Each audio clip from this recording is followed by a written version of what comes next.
लक्ष्य 2030 तक emissions intensify को 45% घटाना है।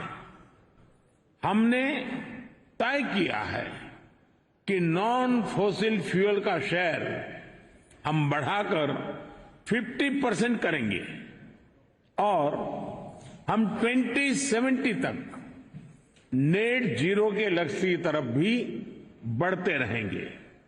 फ्रेंड्स, भारत ने अपनी G20 प्रेसिडेंसी में one earth, one family, one future की भावना के साथ क्लाइमेट के विषय को निरंतर महत्व दिया है। सस्टेनेबल फ्यूचर के लिए हमने मिलकर ग्रीन डेवलपमेंट पैक्ट पर सहमति बनाई। हमने लाइफस्टाइल फॉर सस्टेनेबल डेवलपमेंट के सिद्धांत तय किए। हमने वैश्विक स्तर पर रिन्यूएबल एनर्जी को 3 गुना करने की प्रतिबद्धता जताई। भारत ने ऑल्टरनेट फ्यूल्स के लिए हाइड्रोजन के क्षेत्र को बढ़ावा दिया और ग्लोबल बायोफ्यूल्स अलायंस भी लॉन्च किया। हम मिलकर इस नतीजे पर पहुंचे कि क्लाइमेट फाइनेंस कमिटमेंट को बिलियन से बढ़ाकर कई ट्रिलियन तक ले जाने की आवश्यकता है। साथियों, ग्लासगो में भारत ने आइलैंड स्टेट्स के लिए इंफ्रास्ट्रक्चर रेजिलिएंट इनिशिएटिव की शुरुआत की थी। भारत 13 देशों में इससे जुड़े प्रोजेक्ट्स तेजी से आगे बढ़ा रहा है। ग्लासगो में ही मैंने mission life style for environment का विजन आपके सामने रखा था। इंटरनेशनल एनर्जी एजेंसी की स्टडी कहती है कि इस अप्रोच से हम 2030 तक प्रति वर्ष 2 बिलियन टन कार्बन एमिशन कम कर सकते हैं। आज मैं इस फोरम से एक और प्रो प्लैनेट, प्रोएक्टिव और पॉजिटिव इनिशिएटिव का आह्वान कर रहा हूं।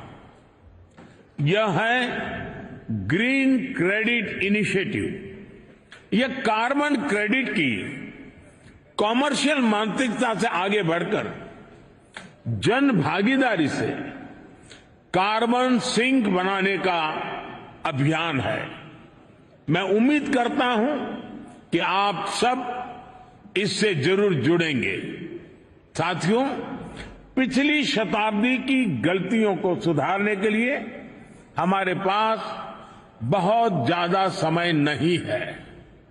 मानव जाति के एक छोटे हिस्से ने प्रकृति का अंधाधुंध दोहन किया, लेकिन इसकी कीमत पूरी मानवता को चुकानी पड़ रही है। विशेषकर ग्लोबल साउथ के निवासियों को सिर्फ मेरा भला हो, ये सोच दुनिया को एक अंधेरे की तरफ ले जाएगी। इस हॉल में बैठा प्रत्येक व्यक्ति, प्रत्येक राष्ट्राध्यक्ष बहुत बड़ी जिम्मेदारी के साथ यहां आया है। हम में से सभी को अपने दायित्व निभाने ही होंगे। पूरी दुनिया आज हमें देख रही है। इस धरती का भविष्य हमें देख रहा है। हमें सफल होना ही होगा। We have to be decisive. हमें संकल्प लेना होगा कि हर देश अपने लिए जो क्लाइमेट टारगेट तय कर रहा है, जो कमिटमेंट कर रहा है, वो पूरा कर कर ही दिखाएगा। We have to work in unity. हमें संकल्प लेना होगा कि हम मिलकर काम करेंगे, एक दूसरे का सहयोग करेंगे, साथ देंगे। हमें ग्लोबल कार्बन बजट में सभी विकासशील देशों को उचित शेयर देना होगा। We have to be more balance. हमें ये संकल्प लेना होगा कि adoption, mitigation, climate finance, technology, loss and damage, इन सब पर संतुलन बनाते हुए आगे बढ़ें। We have to be ambitious. हमें संकल्प लेना होगा कि एनर्जी ट्रांजिशन जस्ट हो, इंक्लूसिव हो, इक्विटेबल हो। We have to be innovative. हमें ये संकल्प लेना होगा कि इनोवेटिव टेक्नोलॉजी का लगातार विकास करें, अपने स्वार्थ से ऊपर उठकर दूसरे देशों को टेक्नोलॉजी ट्रांसफर करें, क्लीन एनर्जी सप्लाई चेन को सशक्त करें। Friend, Bharat UN framework for climate change process के प्रति प्रतिबद्ध है। इसलिए आज मैं इस मंच से 2028 में COP 2028 में COP 33 समिट को भारत में होस्ट करने का प्रस्ताव भी रखता हूं।